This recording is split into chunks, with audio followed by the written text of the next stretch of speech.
I've been in a band called Cool Hand Luke for the past 12 years, and I'm all that's left of it, but I'm still playing mostly Cool Hand Luke songs, so that's what it's called for now. And it's always good to be back in Cincinnati because we've been playing in the area, well, basically the whole time that we've been a band. I think one of the first shows we ever played out of Tennessee was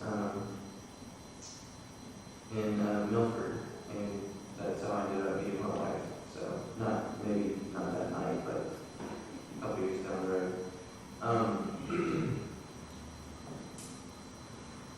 Normally how I do my shows is I play a few Cool Hand Luke songs and I tell the stories behind them, and I end up talking way too long. Like I'll play a 3-minute song but talk for 10 minutes before I play it. And I'll probably end up doing that tonight as well, but because it is Good Friday and because God's people all over the world are thinking about the cross of Jesus Christ tonight, I wanted to do something a little bit different, and I'm not sure the best way to do this, so I'm just going to feel my way through it and hope that it makes sense. I'm working on this concept record right now that's going to be called Of Man, and each song is a story. It's part of a bigger story, and it takes place starting a little before the Last Supper, the last Passover that Jesus shared with his apostles, and it goes up through the ascension of Christ. But rather than just telling the story, each song is told from a first-person perspective, from all different perspectives.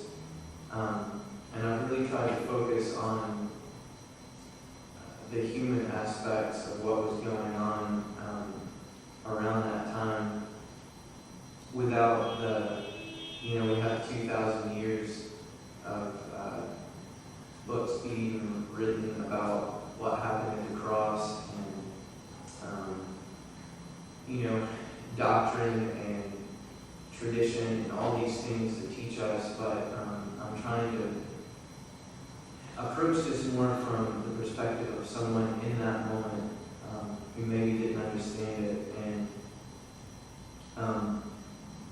all the songs aren't finished and the record isn't finished, and only some of the songs make sense to play just on piano because I still, even though I'm not in a band, I still write. And I think in terms of being in a band until I hear, big guitars and drums and all this stuff, and then I go to play the song and it sounds kind of weenie, and so I just end up not playing those songs. But as I've been rehearsing these songs this week, there's been something powerful to me about just playing them back to back without stopping. But I know that you won't understand where I'm coming from on these songs if I don't explain them. So I'm going to try to give a big overarching, here's what it's about, and then a brief, which probably won't end up being brief, but I try to give a brief description before I play the song. But the record that I'm working on, only 2 of the songs are from Jesus' perspective, and I'm actually going to play both of those. The first one is very difficult to explain if I don't go into great detail, and I've played it a few times and didn't explain it in enough detail and it offended people. So I'm going to try to give enough background on why I wrote the song so that it doesn't seem blasphemous or unbiblical or something like that. I guess I'll just do that now.